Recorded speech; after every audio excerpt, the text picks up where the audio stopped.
Acharya, o Tantra é o que falam hoje? A tradição tântrica? Não, assim, depende de quem está falando. A maioria das pessoas cria um vocabulário moderno sem se referir a nenhuma história antiga, nenhuma história ligada às escrituras. E eu acho que a falta disso... E tem gente até se julgando que tem o Neo-Tantra, mas a linguagem dela é Neo. Uhum. Isso até um conflito, né? Porque assim, a via iniciática ela tem uma linguagem. E essa linguagem, às vezes, ela é tão definida que dependendo da escola, ela tem a linguagem da escola. Quando a linguagem é muito moderna, muito fácil, muito simplista que eu falo, às vezes sai muito do teor dos tantras. E a pessoa está dizendo que aquilo é tantra. Então isso fica complicado. Isso a gente chama de neo-tantra. Chamamos isso de neo. Uhum. A ortodoxia, geralmente, ela tem o quê? Ela tem uma filosofia baseada nela. Essa filosofia tem uma base de linguagem para expressar ela. É isso que define o Vedanta de Shankaracharya, define Ramanujacharya. Então, Shankaracharya é monístico. Ramanuja é distinto monismo. Você vai para Nimbarka, é dualismo com não dualismo. Você vai para Madhavacharya, puro dualismo. Então eles definem e tem uma linguagem, um não imita o outro. Nos tantras é igual. Você vai para Cachemira, tem o supremo monismo, né? Aí dentro tem dualismo com não dualismo e dualismo. Então existem composições de escrituras nesses níveis e para cada uma tem um fundamento de que nível de yoga uma pessoa está fazendo. E se ela está embasada numa estrutura, né? Então aí os tantras está enquadrado nisso, nessa estrutura. Quando alguém quer explicar para o outro entender, às vezes explica para uma pessoa compreender, cria uma teoria para aquilo, mas ela não se enquadra em nenhum grupo, né? Geralmente ela é dual. O dual é o que dá erros, o dual é o que dá associações, explana demais e às vezes não dão definições muito boas. Ou erra as definições das escrituras. Do que tem é complexo isso. Ou seja, a pessoa tem que ter passado, e ali é onde você detecta se ela passou por um processo sério. Se ela passou, para ela é natural explicar. E até talvez citar a indicação de livros de que escola que ele passou, ou que classe de ensinamento preservado ele está embasado e recebeu. Né? Porque ninguém recebe ensinamento de teórico. Tem gente que fala, os livros não precisam, os livros não servem. Só não serve para quem não lê, para quem não embasa neles. Quem cria uma nova teoria, os shastras antigos não servem. Mas para quem quer o ensinamento antigo, são os shastras que preservam isso e depois a iniciação de mestre-discípulo, a relação. Essa relação é que faz o outro entender. Por isso tem os nomes dados como Parampara no Vedanta. Nos Tantras chama Guru Alga.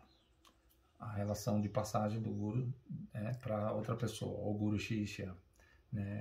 Guru Alga é um sistema tântrico específico para passagem do conhecimento. No Vedanta é Parampara, é bem distinto.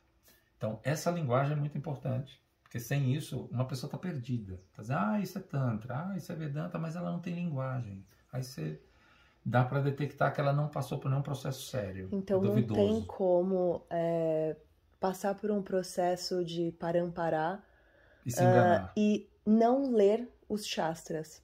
Não, sem ler o Shastra você perde a aferição, exato. Porque eles que deixaram os registros... Não tem uma verdadeira iniciação. Porque o que são os Shastras? As experiências vividas e registradas. Né? O Shastra é exatamente isso. Se uma pessoa chegou em onisciência e descreveu onisciência, eu não vou citar aqui, mas tem tratados que descrevem processos, foi uma pessoa que chegou nessa onisciência. Ela descreve. Não que aquilo escrito, não é só aquilo, a vivência, a força de quem está passando, tudo isso vai influenciar. Hoje tem gente dando garantias no processo, tem gente garantindo que a pessoa vai fazer e vai se iluminar. Isso não existe, porque ela anula a lei do karma, ela anula processos chástricos. E todo o contexto da Índia está baseado no karma, a lei de ação e de reação. Para ter um efeito, precisa de uma causa boa. Se essa causa for ruim, o efeito nunca vai ser bom. Senão ele vai quebrar a lei do karma. Não dá para quebrar essa lei cósmica. Ela tem que ser exata. Ação e reação. Então dos tantras, acho que a maioria das pessoas que tiverem assim falando uma linguagem muito explicativa, sem dar fundamento, porque a linguagem é assim, ou ela é explanativa e pobre, ou ela é fundamentada. Então ela dá exatidão de explanação. Essa exatidão, se uma pessoa disser, mas quem não entende? Bom, quem não entender nada da vida, não entender, não tiver discernimento, essa pessoa não é mais preocupante, essa não tem que se preocupar mais, que a gente chama de burra, que ela sem nada. Essa não precisa de ensinamento, porque ela já tem um nível que ela não precisa. Quem tem discernimento vai entender essa linguagem, que alguém explica para isso, e para isso tem ensinamento. Ensinamento quer dizer algo que faz alguém compreender através de alguém que domina aquilo. Esse se chama parampara. Uhum. Parampara.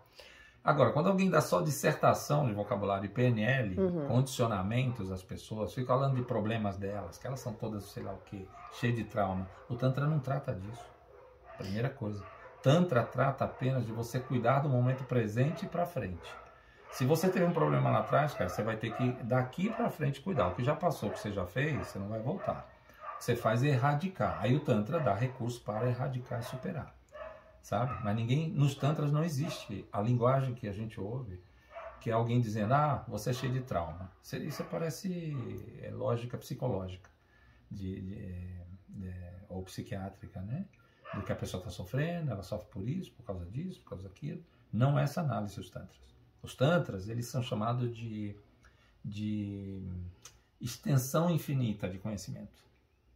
Essa extensão, ela não vai basear em limitação de traumas pessoais, ela vai basear na erradicação deles, em resolver isso. É um conhecimento para liberação. Para liberar, mas se a pessoa ficar baseado ou apontando traumas, condicionamentos ruins, problemas do passado de uma pessoa, você pode fazer isso numa análise astrológica, que aí é uma ciência adequada a isso.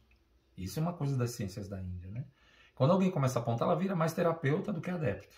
A linguagem dela muda, a lógica que ela está direcionando é outra, e chamando aquilo de Tantra. Então ela dá nome para Tantra daquilo. No Ocidente tem muitos nomes para Tantras, mas que não são Tantras por isso. E por que misturam tanto sexo com Tantra? O sexo tem nos Tantras, só que tem no Tantra que a gente chama dual, o Tantra de esquerda, onde tem o Panchamakara. Panchamakara quer dizer 5 práticas diferentes, 5 elementos de uma prática, de uma coisa que chamaria um cerimonial. Sexo, álcool, vela, peixe, come peixe, toma álcool, faz sexo, ejacula e tal. Tem gente que fala do controle. Esse controle é uma coisa controversa, porque uma pessoa normal não vai controlar nada. Só controla pessoas mais sensíveis, desenvolvidas. O normal não controla nada. E não controla a ejaculação, porque se ele controla a ejaculação, ele está aperfeiçoado. Tá? Um homem ejacula fácil. Um homem normal ejacula fácil. Tá? A maioria tem esse problema até de ejaculação precoce. Quando você diz homem, tanto homem quanto mulher. Mulheres também, dependendo dos hábitos, dependendo de como ela vive, ela ejacula fácil. Isso está num grupo de sentidos analisados desde antigamente pelas escrituras. Tem um fundamento vivencial para descrever isso. Quando alguém diz hoje sobre sexo, que você tem que gostar de alguém, tem que ter uma copla, isso é sensato, isso é bom. Mas isso já é um senso comum. Não precisa de conhecimento de escola para dizer que você tem que gostar de alguém e viver com alguém. Isso é meio óbvio, assim, né? O que o Shastra fala é o aperfeiçoamento dos sentidos. Como é que ela vai viver o cotidiano para melhorar os sentidos. É aquilo que vai erradicar nela, diminuir a ansiedade, talvez esse prazer ser mais experimentado, ser mais sentido, em vez de ser precipitado, em vez de ser mais animal, ser mais sensorial, né? Então isso é tântrico. Mas não é todo mundo que faz isso, não é todo mundo que é adequado a isso. O pessoal sonha com isso, né? E tem muita gente teorizando isso. Então quando você pega algo, a pessoa tem que ter um processo para chegar nisso. Ela vai corrigir coisas às vezes até básicas, até a comida dela, o cotidiano dela, alimentar. A forma que ela come. Ela vai ter que corrigir. Se ela não corrigir, ela não vai conseguir. E tem gente que dá uma teoria pronta que ela consegue. Achando que ela já está pronta, quebra todas as fases, dá um loop e bota ela num outro patamar. Não é dessa forma. Tá certo? O que ela tem o Tantra dá recurso para que uma pessoa se prepare, para que uma pessoa melhore. Né? O Vedanta também dá. Tá? Não é diferente. O que o Vedanta tem é que tem mais tendência à renúncia, né? A celibato. Que isso dá alguns efeitos em algumas pessoas. Para umas pode ser boas, para os ocidentais não é bom. Isso é um fato já visto. Assim. A maioria renuncia, quer casar depois. As mulheres ocidentais se mostram muito, são bonitas, os caras não Essa aguentam. é a diferença do Tantra. O Tantra, ele não vai renunciar ao corpo. Não renuncia a nada. O Tantra Os só tem que desejos. ter um princípio para ponderar o que é sensato fazer, que é o que não vai te afetar como reação. Por exemplo, falar um palavrão, xingar, odiar, fazer coisas que você grita, que nem um maluco, sabe? Gostar de esportes violentos, coisa que vai te tornar fora do senso comum. Aí o Tantra já não entra nisso. Então o Tantra segue um senso comum, de ter procedimentos, orar, se alimentar bem, se comunicar bem, se dar bem com as pessoas. E não é aquela hipocrisia de se dar bem porque o outro é bonzinho, é com qualquer um. Né? Afinar os sentidos. Afinar os sentidos. Ela tem que fazer isso. E isso é uma realidade que tem que experimentar. Não importa o trauma que você teve atrás. Vai depender da decisão que vai ter daqui para frente. O processo só ocorre com essas decisões. E não adianta dizer, eu tenho um guru famoso, eu fui na Índia, eu conheci um guru. Isso não muda o teu processo. É a sua decisão primeiro, para poder receber algo. Tem gente que conhece gurus que nunca dá ensinamento para ela. Ela só está acoplada a ele porque ele é famoso. Mas ele não dá ensinamento. Né? Tem muitos gurus modernos que não dão ensinamentos. E muitos dão ensinamentos, chamam de ensinamentos teorias ruins que dão nome de Tantra. Né? Então isso é complexo, porque isso só seria visto de uma forma boa se tivessem pessoas numa mesa conversando, para ver quem que é. Na Índia tem uma teoria chamada da lua, uma lua refletida num lago. O que você vê no lago é um reflexo da lua, não é a lua. Essa é a relação do fake com o verdadeiro. Quando você olha ali, você vê a lua, e ali você não é a lua, ali é o reflexo. Essa é a distinção que tem que se enxergar dentro do conhecimento. E esse conhecimento que você diz que eles não passam é o Shaktipat? O Shaktipat é o fenômeno que faz uma pessoa transmutar. Né? O processo que faz uma pessoa entrar numa escola e entender conhecimento, melhorar a vida dela, mudar, a gente chama Diksha, que muitos confundem com uma iniciação de fim de semana, um curso de fim de semana. Diksha é dado no decorrer do tempo. Eu tenho pessoas que estudam comigo há 10 anos. Tem pessoas que já estão comigo há 15 anos. Tem outras que estão há 4, tem outras que estão há 1. Todas dentro de um processo. E todas melhorando. Isso sim, melhorando é uma propensão interessante. Agora, se eu chegar aqui e falar assim, todas se realizaram porque eu dei algo para elas. Não, algumas melhoraram demais. Outras chegaram num estado que nunca chegaram na vida e melhoraram a vida delas. Porque quando a pessoa se refina, ela melhora.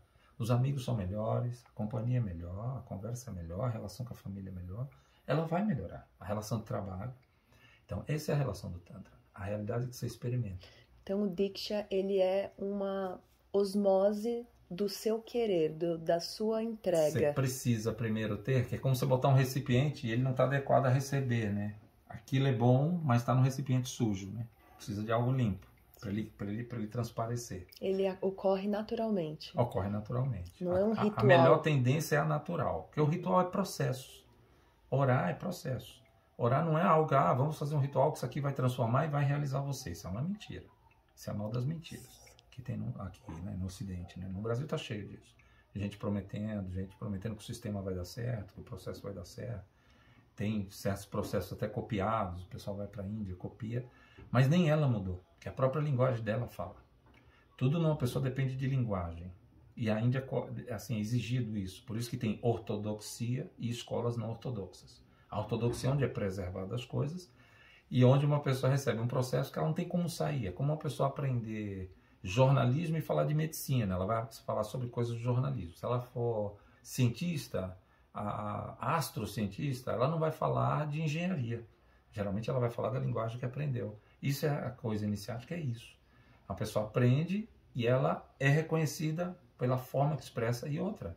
Não só expressa, ela lê, ela examina as escrituras, de onde saiu isso, porque isso tem registro, isso que se chama canônico. Né? Sampradaya são as escolas que têm o quê? Um sistema tradicional e algo que é acreditado fé, verdade. Isso é chamado Sampradaya. A maioria das pessoas que falam não são dessas Sampradayas. Não dá para acreditar nada. Se elas quisessem defender uma tese, não conseguiria passar. Nem científica, nem lógica. Se fosse uma aferição lógica de padrão de pensamento, ela não conseguiria passar. Gente. Então, quando entra o padrão espiritual, precisa da aferição de um guru, e se ela tiver a aferição do guru, ela vai ter a aferição de uma pessoa falando a verdade para ela. E se ela ouvir e assimilar a verdade, ela está no processo. Quando ela não aguenta a verdade, ela já desiste e vai fazer outra coisa. Uhum. Esse que é o processo de Sampradaya. Quando as pessoas não passam por esse processo, elas se lançam e de repente aparece uma pessoa dizendo: ah, sou guru. Ah, sou mestre. Ah, agora eu sei isso. Ah, agora eu vou explicar isso. Ah, porque eu tive uma experiência na Índia. Mas aí você olha a vida dela. Se fizer uma pergunta, poucas perguntas, ela não vai responder. Porque existem perguntas adequadas a isso, né? Para ver se ela passou. As que eu fiz, ninguém me respondeu. Então a maioria, se fizer, é que elas não são feridas. Elas não passam por esse constrangimento. Elas ficam sempre no cantinho delas, no mundinho dela, trazendo as pessoas para o mundinho delas. Né? Mas elas não chegaram nisso. A maioria que a gente vê divulgando vídeos, falando, dizendo que é tantra, se julgando autênticos, né? E alguns até abolindo que os livros não servem, essas são complicadas. E tem gente também que associa que ler livros é só leitura de livro e a teoria. Então, Shastra é diferente de livro. Shastra é uma ciência, numa língua que humanos não leem. Então, só para você ler já demora uns 10 anos. 8 a 10 anos. Quem for melhor, se um processo muito forte entrar numa pessoa, talvez os primeiros 5 anos ela leia. Né? Se não, ela não, e outras não vão ler nunca. Por isso que é sério, por isso que chama ortodoxo, por isso que chama Sampradaya. Esse sistema merece fé. Esse sistema é acreditado como autêntico. O resto não. O resto das pessoas vão teorizar psicologia. Não vai ter nada a ver com Sampradaya, nem com uma ortodoxia. É como uma blasfêmia venderem tantra de final de semana. Não é blasfêmia. O hinduísmo não liga para isso. Na verdade, é um karma que vai reagir contra ela mesma. Ela vai acionar uma coisa contra ela mesma. Existe uma coisa que eu vou deixar aqui. Vou usar uma frase védica do Ganapati Atharva Sirsha Upanishad. Ela diz assim: Pratara dhyanuratri krutam papana shayati sayam prataha prayunjanaha apapo papo bhavati. A grosso modo diz assim, dentro do Ganesh Upanishad, esse stotra: se você ensinar a verdade daqui, revelada, para pessoas que não são discípulos, para pessoas que não são identificadas, falar qualquer coisa diferente disso aqui, isso se espalha como milhões de doenças. A maioria das histórias do mundo, que você junta nomes conhecidos, eles morreram de mortes trágicas por conta dessas reações. A maioria dessas pessoas, com o tempo, elas desaparecem.